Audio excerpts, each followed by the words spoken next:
Bismillah ar-Rahman ar-Rahim. Donc je vais corriger avec vous l'exercice 1 de la série donc numéro 3 qui concerne le chapitre des équations de Maxwell.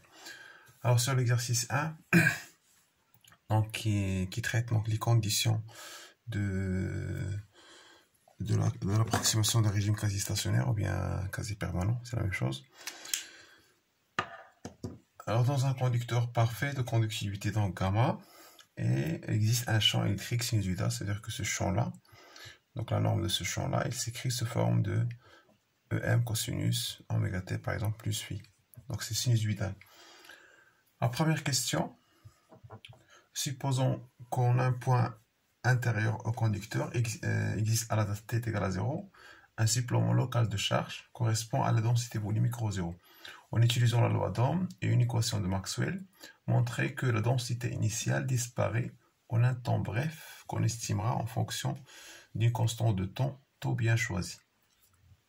Alors, dans un conducteur, qu'est-ce qu'on a? Donc, dans un conducteur, donc déjà, la loi d'Ohm, J est égal à gamma fois E. Alors ici, on vous demande d'utiliser une équation de Maxwell. Alors, puisqu'ici, on va traiter, on parle de la charge volumique, on va penser à une équation qui va contenir la charge. Alors, quelles sont les équations qu'on sait très bien qu'il y a ρ dans l'équation? On sait très bien que la divergence de E est égale à ρ sur epsilon 0. Donc, c'est la relation de Maxwell-Gauss. C'est la forme locale, en quelque sorte, du théorème de Gauss. Alors, on sait très bien que J donc, est égal à gamma fois E, ça veut dire que la divergence, donc E, ça va être égal à 1 sur gamma J est égal à ρ sur epsilon 0. C'est-à-dire que la divergence de J est égale à gamma ρ sur epsilon 0. Alors ici, alors puisqu'on a donc le ρ, on a la divergence de J, on va utiliser l'équation de conservation de la charge que nous avons déjà vue dans le chapitre des rappels. L'équation de la conservation de la charge. Conservation de la charge électrique, bien sûr. Alors, cette équation de conservation de la charge, qu'est-ce qu'il dit? Il dit que la divergence de J plus d de ρ sur d de t est égale à 0. Donc, cette équation de conservation de charge, donc on va l'utiliser pour voir comment il va se comporter. Donc, bien sûr, ici, on a trouvé que la divergence de G est égale à gamma ρ sur epsilon 0. Et d'après donc l'équation de la conservation de charge, on va déduire quoi? On va déduire que donc divergence de J est égale à gamma ρ sur epsilon 0 plus d de ρ sur d de t égale à 0. Alors ici, qu'est-ce qu'on remarque? On a une équation différentielle. Donc équation différentielle avec, on va prendre ici la variable qu'on a, c'est 0. Donc on peut changer ici la couleur de ρ pour montrer l'équation. Donc gamma qui multiplie ρ et d de ρ sur d de t.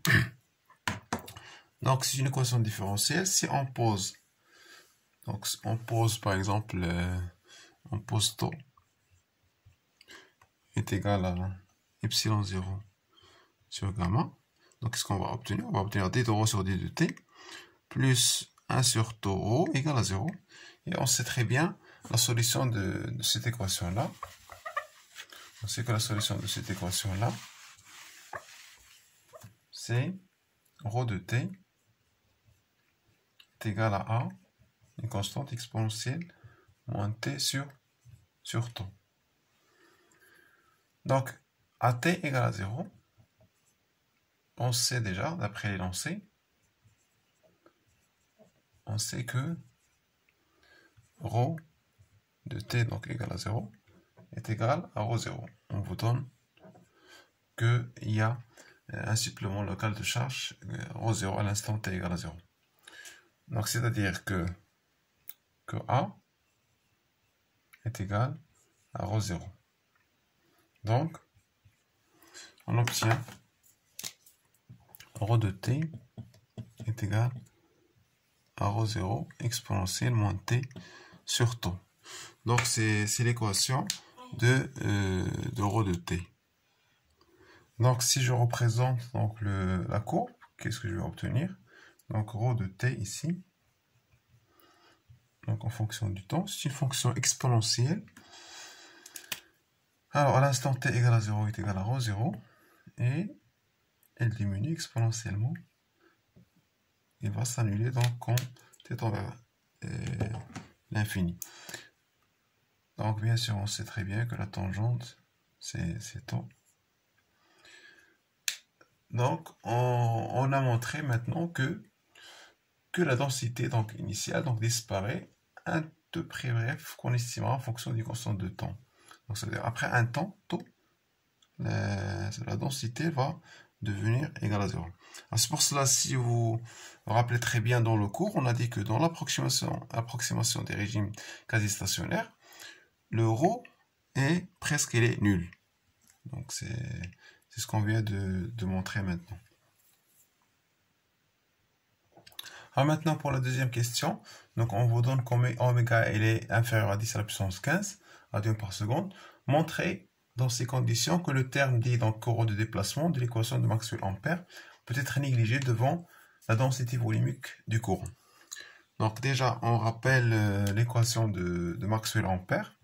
On sait très bien que le rotationnel de P est égal à mu0 J plus mu0 epsilon 0 d rond de E sur d rond de T. Alors je rappelle ici que J, on sait très bien le J, c'est la densité volumique de courant, d'accord? Donc on l'appelle aussi donc courant de conduction, et le epsilon 0 d de E sur d de T, c'est ce qu'on appelle donc courant de déplacement. Donc nous avons vu dans le cours que dans l'approximation régime quasi-stationnaire, ce courant-là, il est négligeable devant ce courant-là. Alors ce qu'on va faire maintenant, on va essayer de voir ça.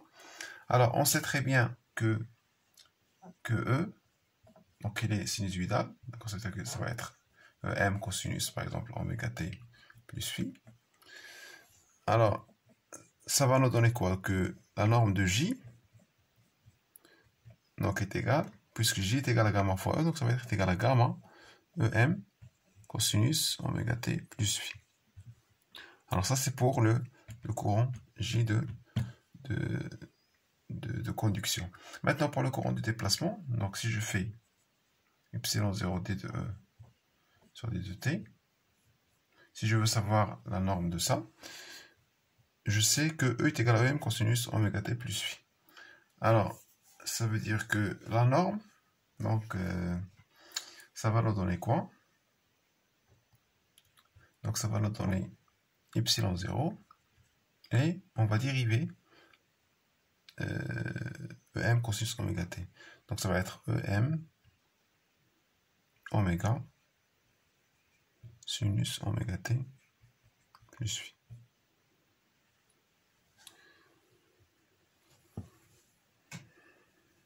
Donc on va comparer les amplitudes. Donc le gamma EM et epsilon 0 EM oméga. Alors on peut noter ça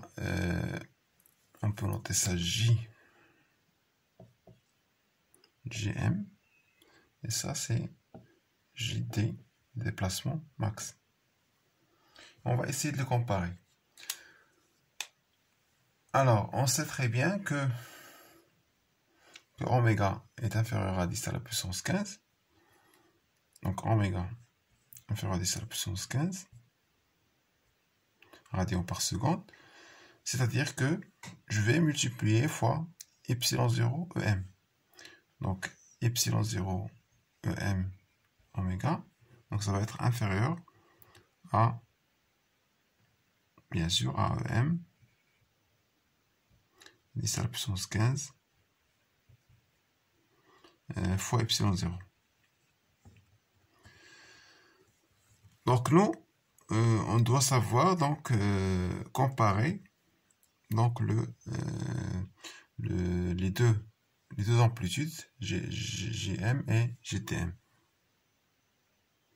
Alors, ou bien on va faire autrement. Donc, alors on doit montrer, que GTM est très inférieur devant GM. C'est-à-dire, il faut montrer que, donc il suffit de montrer que, alors, epsilon 0 oméga, elle est très inférieure devant gamma. C'est ce qu'il faut montrer. Alors, ça veut dire, si je montre ça, si je multiplie fois EM ici, je vais obtenir l'amplitude maximale. Ça veut dire qu'il faut vérifier que oméga est très inférieur devant gamma sur epsilon 0.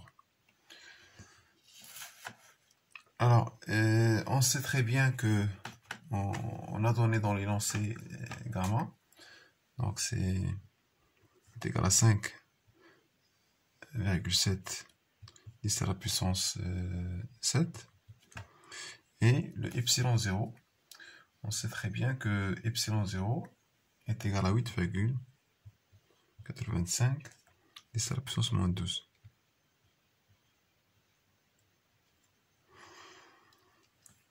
Donc, on va comparer donc les deux termes. Ça veut dire que 10 à la puissance 15 avec donc 5,7 divisé par 8,85, 10 à la puissance moins 7 sur 10 à la puissance moins 12. Donc voilà, cette condition, elle est vérifiée. Donc c'est-à-dire que on peut négliger donc le courant de déplacement devant le courant de conduction. Alors maintenant pour la troisième question, on vous demande d'écrire à l'aide des approximations précédentes des équations de Maxwell. Donc on va déjà écrire les équations de Maxwell. Donc on sait que la divergence de E est égale à ρ sur epsilon 0, divisé de P est égal à 0, rotationnel de E est égal à moins du 2P sur du 2T, et le rotationnel de P est égal à mu0 J plus mu0 epsilon 0 de E sur du 2T. Alors les approximations que nous avons vues, donc ça égale à 0, donc après un certain temps, le ρ donc il va s'annuler, donc ça va nous donner donc 0. Et on néglige donc le courant de déplacement, ça veut dire que rotation de P est égale à mu0 J. Alors, mais ici, on vous demande de l'écrire seulement en fonction de E et B et les constantes. C'est-à-dire, ici, on doit remplacer J. Alors, or, J est égal à gamma fois E. Ça veut dire que ça va être mu0 fois gamma E. C'est-à-dire implique que le rotationnel de P est égal à mu0 gamma E. Alors mu0 gamma, donc mu0 gamma,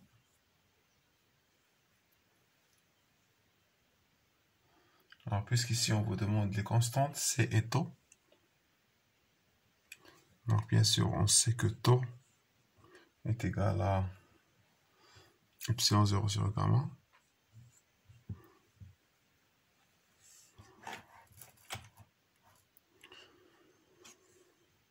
Donc c'est-à-dire que ici on va remplacer gamma par epsilon 0 sur tau.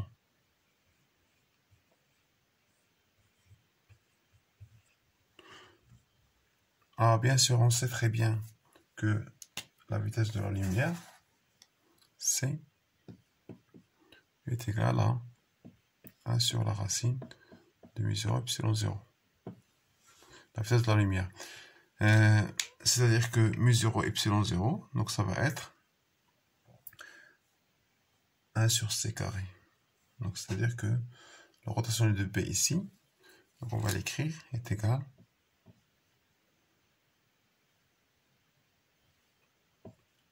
à 1 sur c au carré tau E. Voilà, donc finalement on obtient les 4 équations. Div de E est égal à 0, div de B est égal à 0, rotation de E est égal à moins div de B sur div de T, et rotation de B est égal à 1 sur c carré tau E.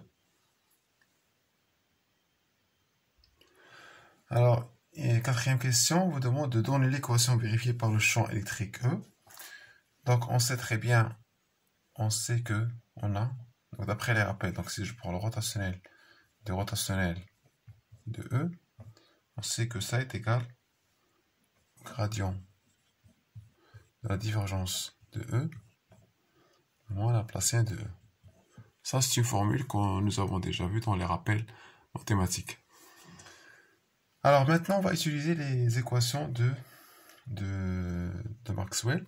Donc la divergence de E, on sait très bien que c'est 0, car on a dit que c'est rho sur epsilon 0, et rho, elle est nulle.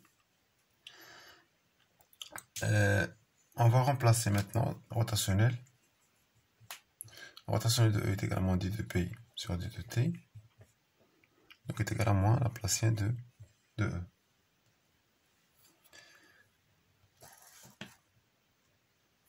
Alors ici on va, ça va nous donner donc ici moins du rond sur du rond de T du rotationnel de P est égal,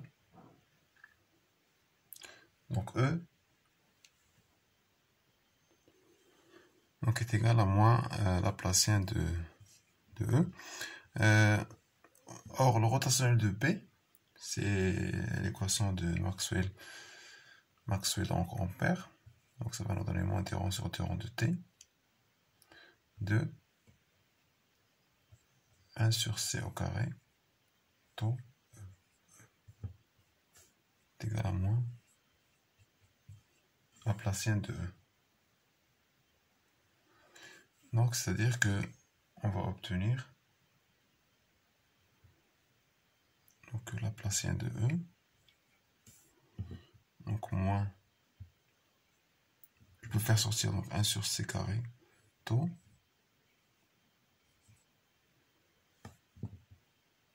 d rond de E sur d rond de T.